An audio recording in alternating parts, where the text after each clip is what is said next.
नमस्कार, सुप्रभात। मैं सत्येंद्र कुमार मौर्य, लक्ष्मी प्रसाद मेमोरियल पब्लिक स्कूल गोला बाजार। आज हम सभी लोग डॉक्टर भीमराव अंबेडकर जी द्वारा लिखित श्रम विभाजन और जाति प्रथा नामक पाठ का अध्ययन करेंगे। जैसा हम सभी लोग जानते हैं, डॉक्टर भीमराव अंबेडकर ने भारत में समानता या समतामूलक समाज की स्थापना करने के लिए उन्होंने बहुत संघर्ष किए और साथ ही साथ जो जातिगत जो बंटवारा है उसको उन्होंने श्रम के हिसाब से या कार्य के हिसाब से बंटवारा करने का समाज में एक पहल करते हैं। और इस तरह से लेकिन समाज उनकी पहल को स्वीकार नहीं करता है। इस तरह समाज में जाति को लेकर भी बहुत ज़्यादा जातिगत की भिन्नताओं की वजह से आज समाज में बेरोजगारी भी देखने को मिलती है। लोग कहते हैं हम इस जाति के हैं, इस कुल के हैं, तो हम यह काम नहीं करेंगे, लेकिन वह वास्तविक रूप से जिस कार्य को वह करने की इच्छा रखते हैं या जिस काम को करना चाहते हैं उसके योग्य भी नहीं होते हैं। तो इस तरह से जिसमें योग्यता है उसको वह करते नहीं हैं, क्योंकि जातिगत समीकरण की वजह से, और जिसको वह कर सकते हैं उसको इसलिए नहीं करते हैं कि समाज के लोग क्या कहेंगे कि इतने ऊंचे कुल के जाति में पैदा होने वाला व्यक्ति यह काम कर रहा है। इसलिए भारत में दिन पर दिन बेरोजगारी की समस्या बढ़ती चली गई, और बेरोजगारी की समस्या जब बढ़ती चली गई तो ऐसे स्थिति में जो सामाजिक जो विचारधारा है कहीं न कहीं उसमें भी गतिरोध आता गया, और समाज में जात पात, छुआछूत, अस्पृश्यता, ऊंच नीच, अमीरी गरीबी इत्यादि भावनाएं भी जन्म लेती गई। और इस तरह से इसी अमीरी गरीबी, जात पात, ऊंच नीच, भेदभाव के बारे में इस पाठ के माध्यम से डॉक्टर भीमराव अंबेडकर जी हमें शिक्षा देने का प्रयत्न करते हैं या बताने का प्रयास करते हैं। तो थोड़ा सा और जाने हम कि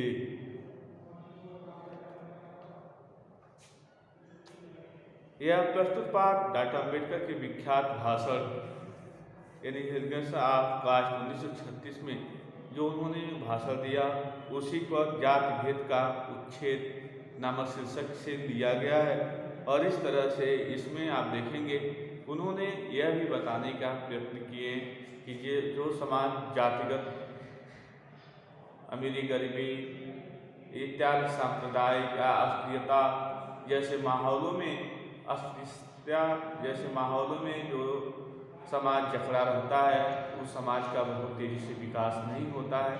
उसमें हमेशा खींचतान या एक दूसरे को पीछे करने की जो मानसिकता होती है वह पनपती रहती है। इस तरह से समाज काफ़ी तेज़ी से विकास नहीं कर पाता। आइए देखा जाए, यह विडंबना की बात है। सीधे पाठ पर आए। यह विडंबना की बात है, इस युग में भी जातिवाद के पोषकों की कमी नहीं है। कहते हैं विडंबना की बात है, यह बहुत दुख की बात है। इस युग में, किस युग की? आज का युग जो है वैज्ञानिक युग के नाम से जाना जाता है। वैज्ञानिक युग, आधुनिकता के युग में भी आज भी कहीं न कहीं जातिगत चीज़ें दिखाई देती हैं और कमी नहीं है। इसके पोषक कई आधारों पर इसका समर्थन करते हैं। जो जातिगत आधारों को मानने वाले जो इसके पोषक हैं कई आधारों पर इसका समर्थन करते हैं।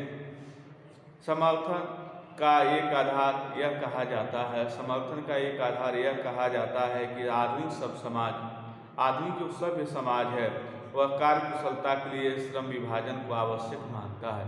आधुनिक जो सभ्य समाज है वह कार्य कुशलता के लिए श्रम विभाजन को आवश्यक मानता है कि श्रम के विभाजन के माध्यम से ही अपने हम कार्य कुशलता को परिणत कर सकते हैं या उसे अग्रसर कर सकते हैं। क्योंकि जात प्रथा भी श्रम विभाजन का ही दूसरा रूप है। क्योंकि जात प्रथा भी श्रम विभाजन का ही दूसरा रूप है। कहा जाता है जैसा जो काम करने का जिसके अंदर कुशलता थी उसी के हिसाब से उसकी जात का में बांध दिया गया, वह उसके कर्म ही उसके जात के निर्धारण का संकेत थे। और इस तरह से वही बात यहाँ भी कही गई है कि जात प्रथा भी श्रम विभाजन का दूसरा रूप है, इसलिए इसमें कोई बुराई नहीं है, इसमें कोई बुराई नहीं। जिस जात के उस जात के लोगों को काम करना चाहिए, बुराई नहीं है। इस तर्क के संबंध में पहली बात तो यही आपत्तिजनक है, इस तर्क के संबंध में पहली बात तो यही आपत्तिजनक है कि जात प्रथा श्रम विभाजन के साथ साथ श्रमिक विभाजन का भी रूप लिए हुए है, कि जात प्रथा जो है श्रम विभाजन के साथ साथ श्रमिक विभाजन का भी रूप लिए हुए है। श्रम विभाजन निश्चित ही सभ्य समाज की आवश्यकता है। जो सब श्रम विभाजन है निश्चित ही सभ्य समाज की आवश्यकता है और निश्चित ही सभ्य समाज की आवश्यकता है। परंतु किसी भी सभ्य समाज में श्रम विभाजन की व्यवस्था श्रमिकों का विभिन्न वर्गों में अस्वाभाविक विभाजन नहीं करती, लेकिन सभ्य समाज की जो आवश्यकता है उस सभ्य समाज की आवश्यकता है। परंतु किसी भी सभ्य समाज में श्रम विभाजन की व्यवस्था श्रमिकों का विभिन्न वर्गों में अस्वाभाविक विभाजन नहीं करती। अर्थात यह कहा गया है कि श्रम के हिसाब से यह नहीं है कि कोई श्रमिक वर्ग में है, छोटे जाति में है तो वह ऊंचे कार्यों में नहीं दस्तक दे सकता है, और यदि उसके अंदर योग्यता है तो वह ऊंचे कार्यों में तो दस्तक देगा ही देगा।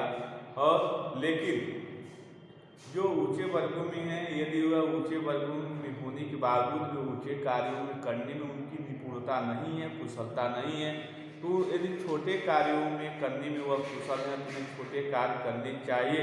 इस बात का उन्हें नहीं करना चाहिए कि हम ऊंचे वर्ग में हैं, ऊंचे जात में हैं, हम नीचे कर्मों को नहीं कर सकते हैं, नीचे वाले काम को हम नहीं कर सकते हैं। इस तरह से यदि लोग करेंगे तो फिलहाल तो जो समाज में जो समता मूलक है, जो समाज की स्थापना के लिए डॉक्टर भीमराव अम्बेडकर स्वप्न देख रहे हैं, वह कभी साकार नहीं हो सकता है, कभी पूरा नहीं हो सकता है। इसीलिए वह बात वह कहना चाह रहे हैं।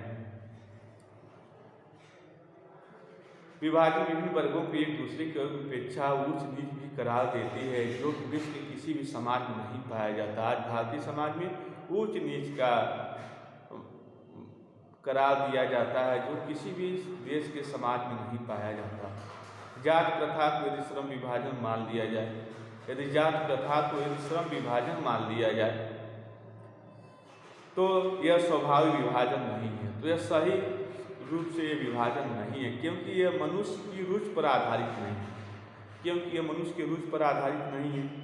कुशल व्यक्ति या सक्षम, जो कुशल व्यक्ति है या जो सक्षम श्रमिक है, समाज का निर्माण करने के लिए आवश्यक है। जो कुशल व्यक्ति है, सक्षम श्रमिक है, वह समाज के निर्माण के लिए आवश्यक है कि हम व्यक्तियों की क्षमता इस सीमा तक विकसित करें, हम व्यक्तियों की क्षमता इस सीमा तक विकसित करें जिससे वह अपना पेशा या कार्य का चुनाव स्वयं कर सके, जिससे वह अपने पेशा चुनाव का कार्य स्वयं कर सके। इस सिद्धांत के विपरीत जात प्रथा का दूषित सिद्धांत यह है, इस सिद्धांत के विपरीत जात प्रथा का दूषित सिद्धांत यह है कि इससे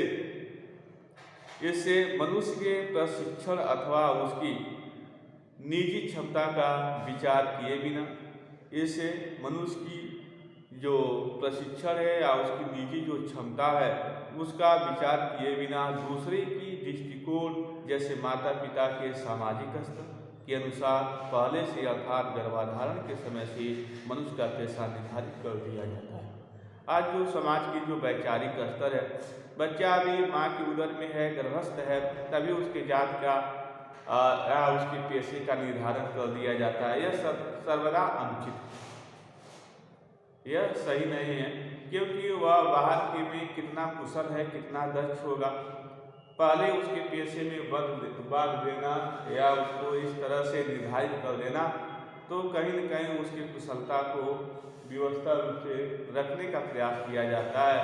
और इस तरह से ऐसा विभाजन जिस समाज में होता है वह समाज का जो विभाजन होता है वह सर्वमान्य नहीं होता है और सभी लोग उसको स्वीकार भी नहीं करते हैं।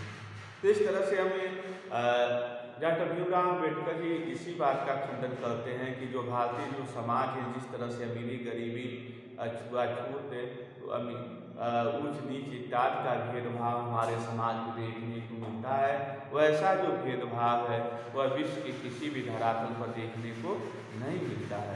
साथ ही साथ वह यह भी बताने का प्रयास करते हैं कि हम किस प्रकार से जातिगत हिंसाओं में इस तरह से बंधे हुए हैं कि हम अपने मूलभूत जो विकास के धर रहे हैं उससे हम अपने आप को अलग करते चले जा रहे हैं और हमारा स्वाभाविक रूप से जिस तरह से विकास होना चाहिए उस तरह के विकास में हम अपने आप को वंचित करते जा रहे हैं।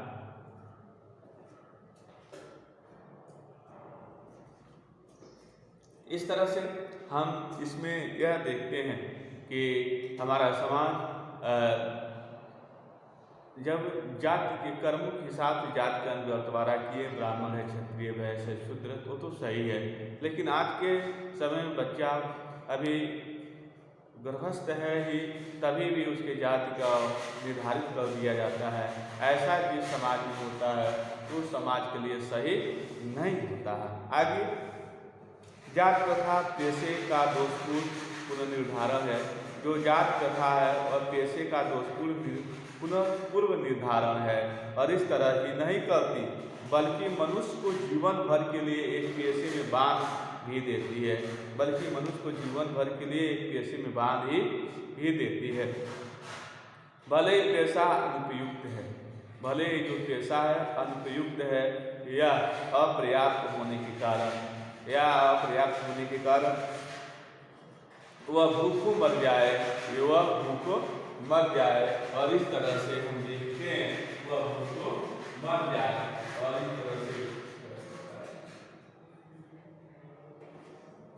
तरह से हम देखते हैं वह भूखों मर जाता है और लेकिन अपने पेशे के साथ वो समझौता नहीं करता है। तो इस तरह से पेशे बांध लेती हैं और पेशे उसे अलग तरह के कार्य करने के लिए उसे अग्रसर या आगे नहीं बढ़ने देती है। तो इस तरह से जो व्यक्ति होता है वह जातिगत समीकरण या जातिगत चीज़ों को इस तरह से अपने जीवन में ढाल लेता है कि भूखों वह मरने लगता है, लेकिन वह अपने पेशे को बदलने का प्रयास नहीं करता।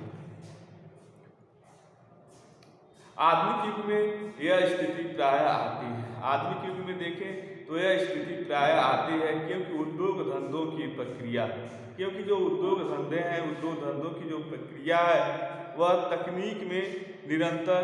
तकनीकी रूप में निरंतर विकास और कभी कभी अकस्मात परिवर्तन हो जाता है और कभी कभी अकस्मात परिवर्तन हो ही जाता है और अंततः हम देखते हैं कि अकस्मात परिवर्तन हमें देखने को मिल ही जाता है। कि हम यह भी देख लेते हैं कि कभी कभी लोग जातिगत चीज़ों में इस तरह से लिप्त होते हैं कि वह अपने पेशे के हिसाब से समझौता नहीं कर पाते हैं और इस तरह से वह खुद परेशान तो रहते हैं और देश की भी जो बेरोजगारी की संख्या है वह दिन पर दिन बढ़ती चली जाती है, जिसके कारण मनुष्य को अपना पेशा बदलने की आवश्यकता पड़ सकती है। और यदि प्रकृति प्रतिकूल परिस्थितियों में भी मनुष्य को अपना पेशा बदलने की स्वतंत्रता न हो, प्रतिकूल परिस्थितियों में भी मनुष्य को अपना पेशा बदलने की स्वतंत्रता न हो, तो इसके लिए भूखों मरने के अलावा क्या चारा रह जाता है। जो मनुष्य प्रकृति के हिसाब से अपने पेशे को नहीं बदल सकता है वह क्या करेगा, वह समाज में भूखों ही मर जाएगा। चाहे हिंदू धर्म की जात प्रथा किसी भी व्यक्ति को ऐसा पेशा चुनने की अनुमति नहीं देती है। हिंदू धर्म की जात प्रथा किसी भी व्यक्ति को ऐसा पेशा चुनने की अनुमति नहीं देती जो उसका पैतृक पेशा न हो। हिंदू धर्म में यह माना जाता है कि व्यक्ति को वो पैतृक पेशे के विपरीत कोई पेशा चुनने के लिए अनुमति नहीं देती है, चाहे भले वह उसे पारंगत हो, चाहे वह दूसरे कार्यों में क्या हो पारंगत हो। लेकिन हिंदू धर्म डॉक्टर भीमराव अम्बेडकर जी कहते हैं हिंदू धर्म दूसरे पेशे को स्वीकार करने के लिए बात नहीं करता। इस प्रकार पेशा परिवर्तन की अनुमति न देकर, इस प्रकार हम देखते हैं जो पेशा है वह परिवर्तन की अनुमति न देकर जाति प्रथा भारत में बेरोजगारी का एक प्रमुख और प्रत्यक्ष कारक बनी हुई है। जो जाति प्रथा है आज भारत में बेरोजगारी का एक प्रबल और प्रमुख कारक बनी हुई है। क्यों? क्योंकि अपने जो लोग कहते हैं कि हमारे जो पूर्वज काम करते थे हम वही काम करेंगे, हम दूसरा काम नहीं करेंगे। भले वो दूसरे कामों में काफ़ी निपुण हैं, काफ़ी दक्ष हैं, कुशल भी हैं, लेकिन वह अपने पूर्वजों के कार्यों को ही करने में दिलचस्पी रखते हैं और वह दूसरा काम करना नहीं चाहते। इस तरह से हम देखते हैं, इस प्रकार हम देखते हैं कि श्रम विभाजन की दृष्टि से जाति प्रथा गंभीर दोषों से युक्त है। इस प्रकार से हम देखते हैं कि जो श्रम विभाजन है, श्रम विभाजन के दृष्टिकोण से जो जाति प्रथा है वह काफ़ी गंभीर दोषों से युक्त है।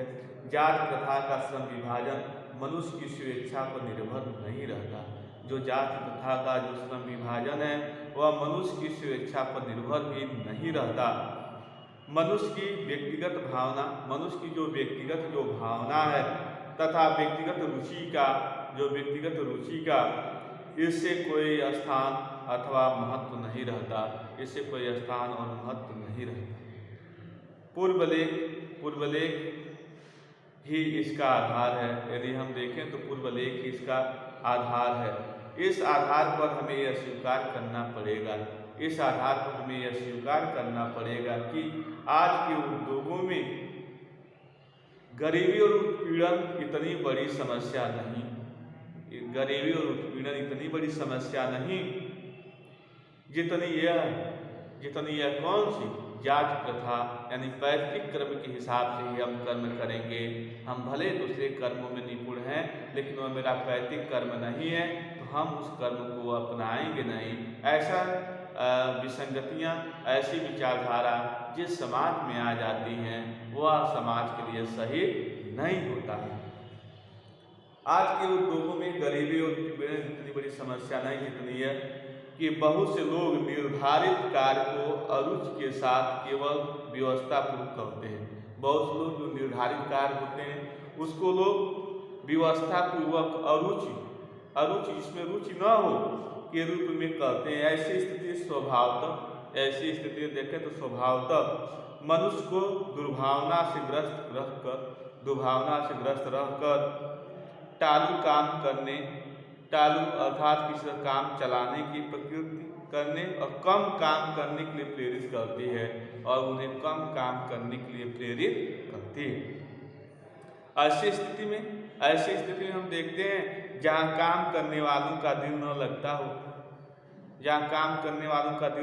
हो, दिमाग न लगता हो, कोई कुशलता कैसे प्राप्त की जा सकती है, कोई कुशलता हम कैसे प्राप्त कर सकते हैं, इस तरह से की जा सकती है। अतः यह निर्विवाद रूप से सिद्ध हो जाता है, बिना विवाद का ये सिद्ध हो जाता है कि आर्थिक पहलू से भी जाति प्रथा हानिकारक प्रथा है। यदि आर्थिक पहलू से भी देखें कि धनी वर्ग है तो इस तरह की जाति में है और गरीब है तो इस तरह की जाति में हानिकारक प्रथा है। क्योंकि यह मनुष्य की स्वाभाविक प्रेरणा में रुचि लेने और आत्मशक्ति को दबाकर उन्हें अस्वाभाविक नियमों में जकड़ कर निष्क्रिय बना देती है। और इस तरह से जो समाज होता है वह अस्वाभाविक नियमों में जकड़ कर निष्क्रिय हो जाता है। अर्थात कहीं न कहीं हम पैतृक ही काम धंधे को अपना काम धंधा मान लेते हैं। अब पैतृक पूर्वजों की जाति प्रथा के माध्यम से ही हम अपने कर्मों को जोड़ने का प्रयास करते हैं। इस तरह से भारत जैसे देश में बेरोजगारी जो होती है जाति के हिसाब से दिन पर दिन बढ़ती जा रही है। यह भारत के लिए एक बहुत बड़ी समस्या है, आने वाले समय के लिए भी बहुत बड़ी समस्या है। कहते हैं डॉक्टर भीमराव अम्बेडकर जी कहते हैं, जो व्यक्ति जिस कार्य में दक्ष होता है वह काम उसे कर लेना चाहिए, भले वह छोटे कास्ट का हो या बड़े जात का काम हो। काम में किसी प्रकार की बुराई या हीनता नहीं महसूस करनी चाहिए। इसीलिए कहते हैं काम कोई बुरा नहीं होता है, बस करने की ललक होनी चाहिए, करने की उसमें रुचि होनी चाहिए।